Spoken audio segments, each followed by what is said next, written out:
Our first reading this morning comes from James 5, verses 7 through 10. Hear what the epistle is saying to the people. Be patient, therefore, beloved, until the coming of the Lord. The farmer waits for the precious crop from the earth, being patient with it until it receives the early and the late rains. You also must be patient. Strengthen your hearts, for the coming of the Lord is near. Beloved, do not grumble against one another, so that you may not be judged. See, the judge is standing at the doors. As an example of suffering and patience, beloved, take the prophets who spoke in the name of the Lord. Here ends the reading from James.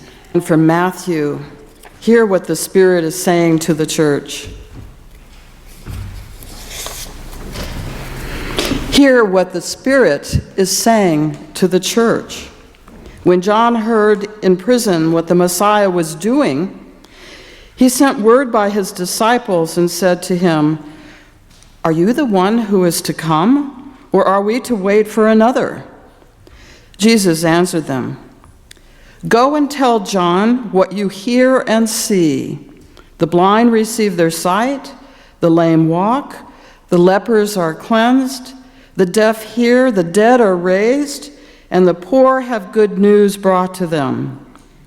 And blessed is anyone who takes no offense at me." As they went away, Jesus began to speak to the crowds about John. "What did you go out into the wilderness to look at? A reed shaken by the wind? What then did you go out to see? Someone dressed in soft robes? Look, those who wear soft robes are in royal palaces. What then did you go out to see? A prophet?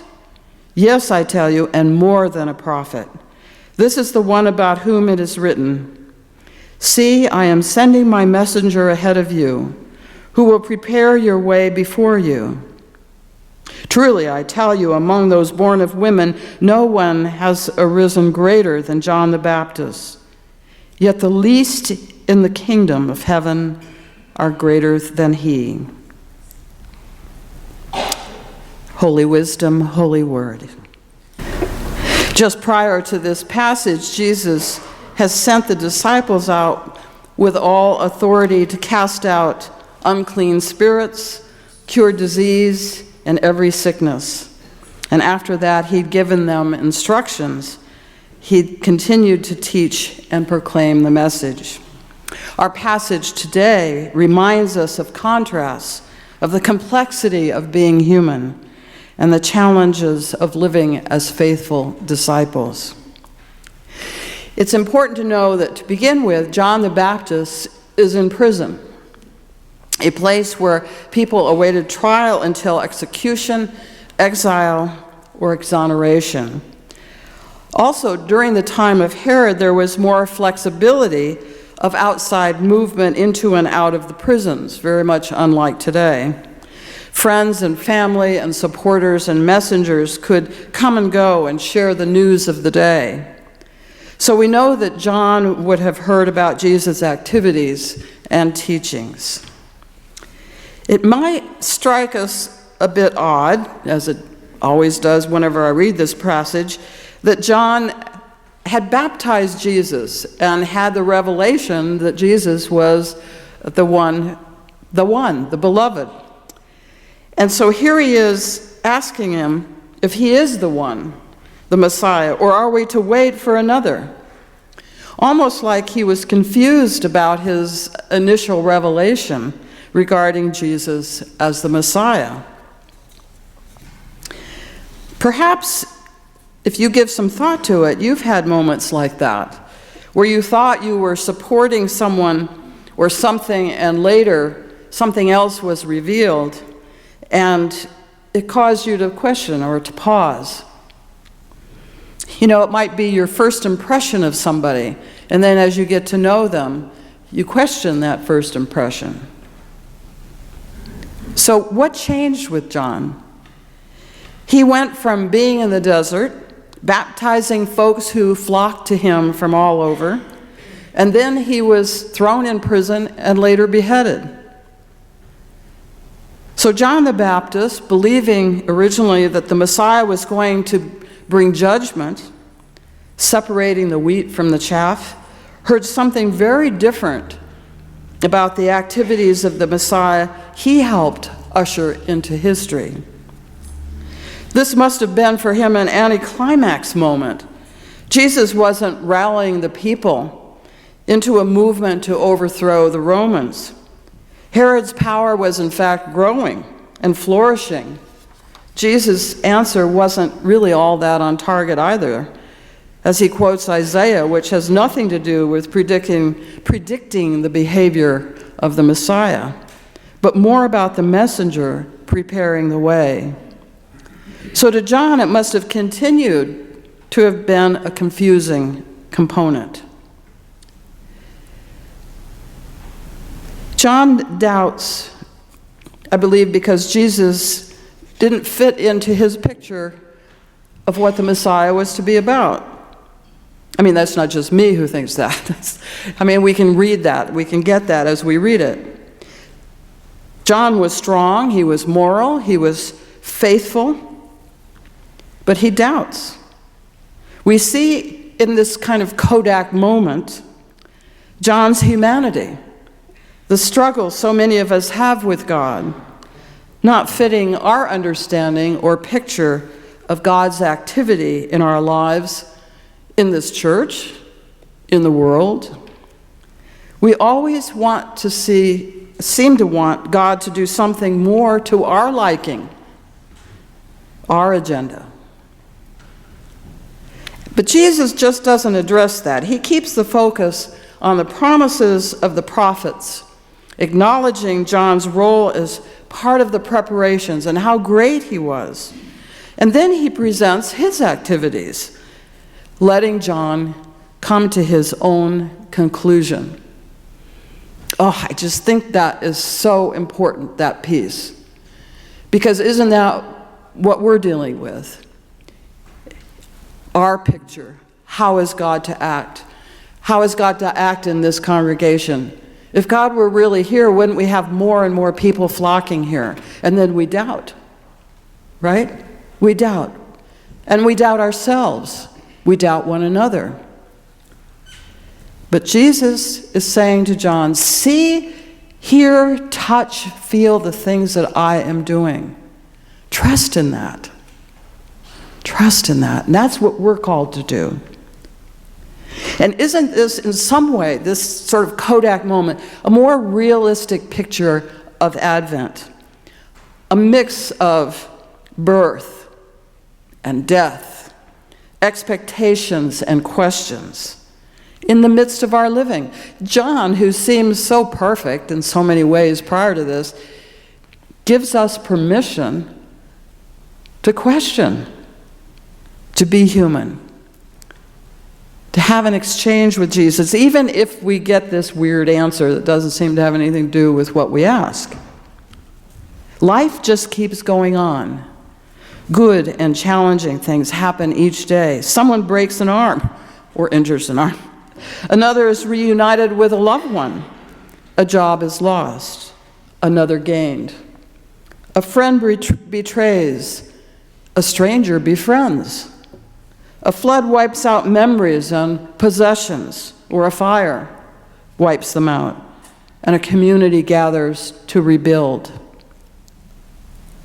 Each Christmas or each Advent season, we have time to focus on others. What we encounter in another is often a surprise. Our happy Christmas, as they say, the Dickens people around town, happy Christmas, may be just what one needed in that moment to heal, to feel okay about life. For another, it may remind them of what they don't have and may cause pain and stir up loss or even cynicism. For John, we don't really know how he took what Jesus said to him because it wasn't really a direct answer, but it threw it back on him to make some choices and decisions.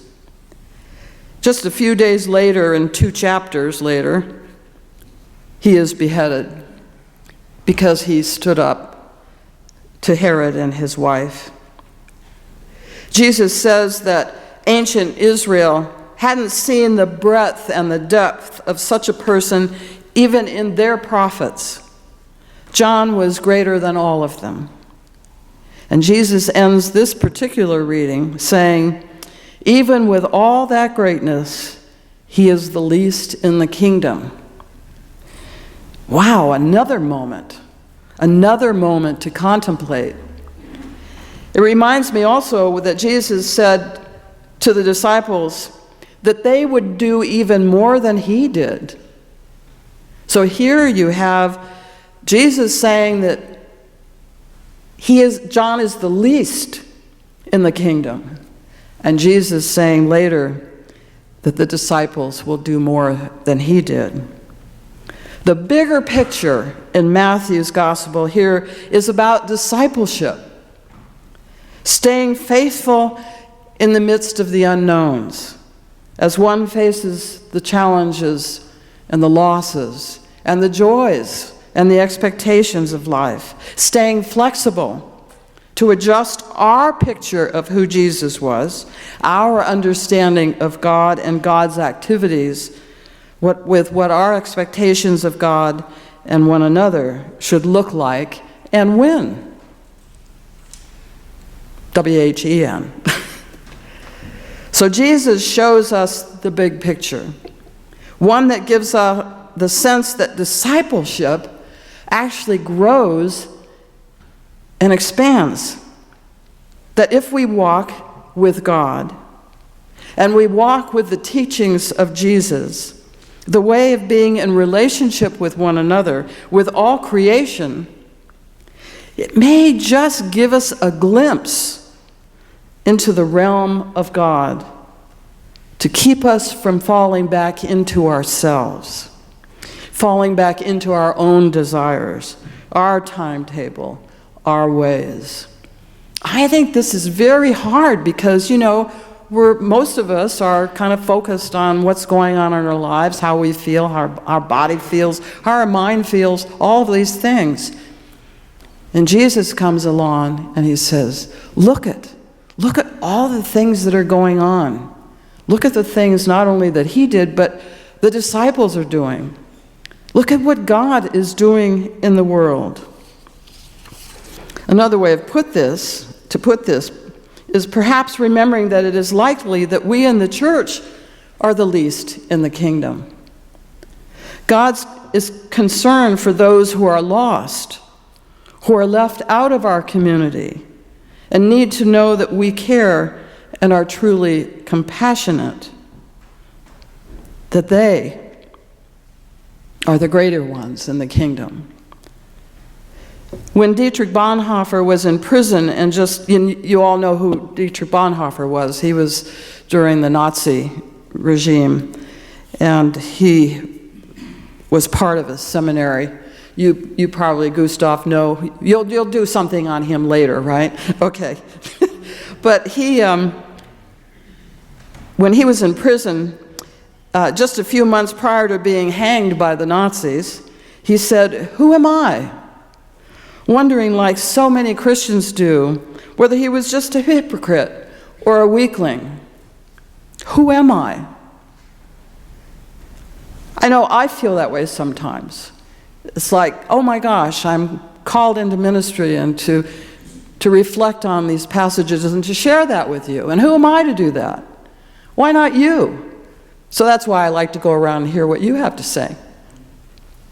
But wondering, like so many, we never know exactly when looking at ourselves alone, for we often don't know how we fit into the grand scheme of things, right? And Christmas time is when we can always watch that Jimmy Stewart movie, what it would have been like if he hadn't been here. Well, the same thing is true of you and of me. What things would have been like if we weren't part of this fellowship, part of this Christian discipleship? If we try, we are overwhelmed, like looking at an ocean and wondering, which drop in there is our life? Isn't that a good image? Perhaps like some, we get a glimmer of the meaning in Jesus' words about discipleship when Jesus says to John the Baptist that he goes beyond the prophets, and that he didn't look at himself to try to figure out who he was, but he looked at Christ. Even in his question to Jesus, it was about Jesus as the Christ. Bonhoeffer went on to say, "Whoever I am, thou knowest, O God, I am thine." Whoever we are, we belong to God. So I'd like you this week to think about, give yourself some moments in each day about what you see God has been doing in your life, what healing is going on around you or in you. Those who see lives of the poor maybe being changed by the involvement of neighbors. We just heard from Judy. Advocacy, food, shelter, healing. Think about the ways, the positive ways. You know, the news bombards us with all the negatives. Think this week about all the things that you can see and touch and feel in terms of how God is alive in you and around you. And wait patiently. Amen.